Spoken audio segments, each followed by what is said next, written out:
আসসালামু আলাইকুম। এখন শুনবেন সংবাদ শিরোনাম। বিশেষ কোনো দেশ বা শক্তির কাঁধে ভর করে ক্ষমতায় যাবে না বিএনপি। জামায়াতের কাছে মুক্তিযুদ্ধের ইতিহাস প্রত্যাশিত নয়। কাল বরিশালে তারেক রহমানের জনসভা। চোরাই পথে আর কাউকে ক্ষমতায় যেতে দেয়া হবে না, হুঁশিয়ারি জামায়াত আমিরের। ভোটের দিন কেন্দ্র দখলের চেষ্টা হলে প্রতিহত করবে 11 দল।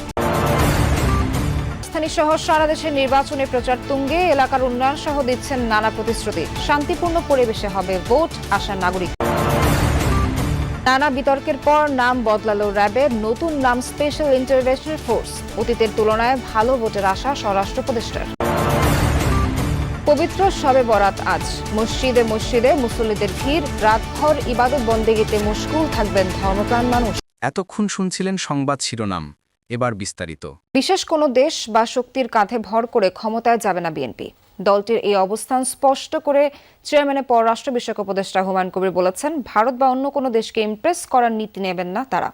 জানালেন, সরকার গঠন করতে পারলে জনগণকে না জানিয়ে কোনো রাষ্ট্র বা বিদেশি কোম্পানির সাথে চুক্তিও করা হবে না। দাবি, ভারত পাকিস্তানের মতো গোয়েন্দা সংস্থা নির্ভর নয়, আগামীর বাংলাদেশের কূটনৈতিক সিদ্ধান্ত নেবেন রাজনীতিকরা।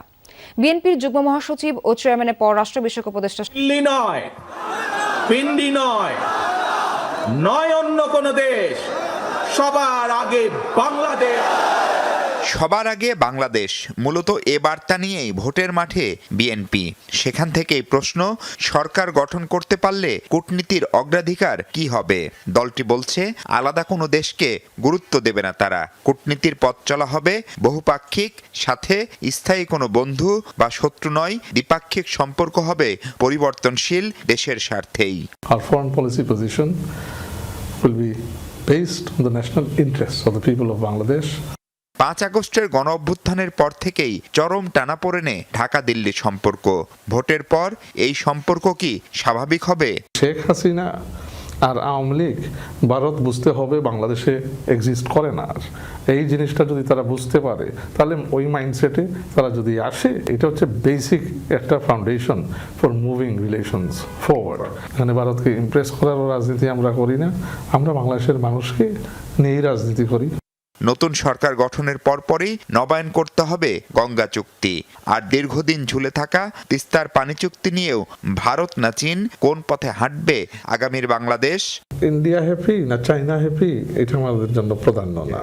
আমাদের জন্য প্রাধান্য তিস্তা হওয়া, এবং যে কোনো মূল্যে আমরা এটা আমাদের করতেই হবে। তো দরকার হইলে আমরা ইন্টারন্যাশনাল কোর্টে যাব, এই দাবি দেখে আমরা সরে আসবো না ওখানে।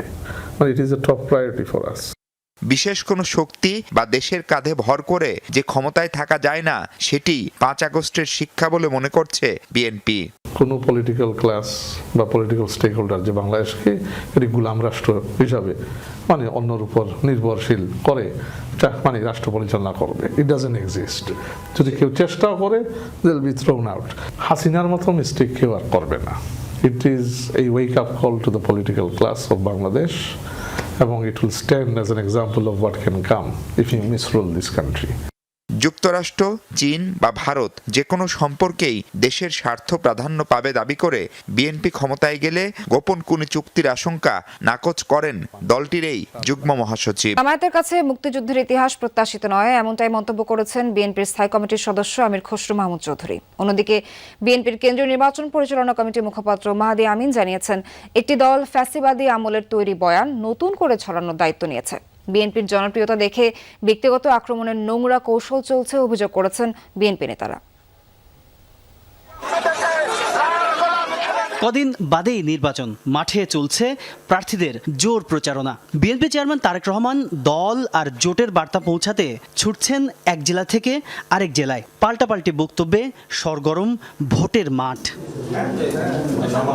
দলের পর্যবেক্ষণ জানাতে বিএনপির কেন্দ্রীয় নির্বাচন পরিচালনা কমিটি মঙ্গলবার ব্রিফিংয়ের আয়োজন করে। গুলশান অফিসে মুখপাত্র মাহাদি আমিন জানান, পর্যবেক্ষকদের তালিকা থেকে রাজনীতি সংশ্লিষ্টদের বাদ দিতে ইসিকে অনুরোধ করা হয়েছে। নির্বাচনী কাজে বাংলাদেশ ন্যাশনাল ক্যাডেট কোর অর্থাৎ বিএনসিসির ক্যাডারদের মোতায়েন করার একটি সিদ্ধান্ত আমরা দেখেছি, যাতে আমরা উদ্বিগ্ন। কেননা কলেজ ও বিশ্ববিদ্যালয় পড়ুয়া বিএনসিসি ক্যাডেটদের অনেকেই কোনো না কোনো রাজনৈতিক দল বা মতাদর্শের সাথে জড়িত থাকেন, ফলে তাদেরকে নির্বাচনে সম্পৃক্ত করলে তা অবাধ, সুষ্ঠু ও নিরপেক্ষ নির্বাচনের পথে অন্তরায় সৃষ্টি করতে পারে। বিভিন্ন ইস্যুতে জামাত বিএনপির প্রচারকে অনুকরণ করছে উল্লেখ করে তিনি বলেন, বিষয়টিকে ইতিবাচকভাবেই দেখছে তার দল।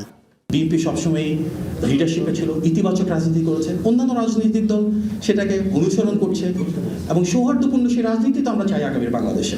আগামীর বাংলাদেশ হোক সৌহার্দ্যপূর্ণ, আগামীর বাংলাদেশে যার যা ইতিবাচক আমরা সেটিকে অনুসরণ করি, অন্য রাজনৈতিক দলকে যদি প্রয়োজন হয় অনুকরণ করে সমৃদ্ধ হওয়ার, তাহলে সেটাই হোক। অন্যদিকে রাজধানীর একটি হোটেলে নির্বাচন নিয়ে গোলটেবিল আলোচনায় যোগ দেন বিএনপির স্থায়ী কমিটির সদস্য আমির খসরু মাহমুদ চৌধুরী। এক প্রশ্নের জবাবে সাংবাদিকদের তিনি বলেন, জামায়াতের কাছ থেকে মুক্তিযুদ্ধের ইতিহাস কাম্য নয়। আমরা আনন্দিত যে জামাতের আমির মুক্তিযুদ্ধ সম্বন্ধে এত জ্ঞান রাখে, সেটা কিন্তু জানতাম না। ওনার যে এত জ্ঞান মুক্তিযুদ্ধ সম্বন্ধে, এখন স্বাধীনতা মুক্তিযুদ্ধের ঘোষণা কে দিয়েছেন, কিভাবে দিয়েছেন, ওনার জ্ঞানের পরিধি দেখে আমরা খুশি হয়েছি। আশা করি উনি আরো কিছু বলবেন আমাদেরকে, মুক্তিযুদ্ধে আর কি কি হয়েছিল ওগুলো তো বলতে পারেন। দেশে নতুন করে কোনো রকমের বিভক্তি প্রত্যাশিত নয় বলে জানান বিএনপির এই সিনিয়র নেতা। 2 দশক পর কাল বরিশালে যাচ্ছেন বিএনপি চেয়ারম্যান তারেক রহমান। পূর্ব নির্ধারিত কর্মসূচি অনুযায়ী কাল দুপুরে বরিশালের ঐতিহাসিক বেলস পার্ক ময়দানে বক্তব্য রাখবেন তারেক রহমান। 20 বছর পর নেতার আগমন উপলক্ষে আনন্দের জোয়ারে ভাসছে দক্ষিণাঞ্চলের নেতাকর্মীরা। জনসভার মঞ্চে পরিচয় করিয়ে দেওয়া হবে বরিশাল বিভাগের 21 আসনের বিএনপি ও জোট প্রার্থীদের। জনসভা শেষে ফরিদপুর সফর করবেন তারেক রহমান।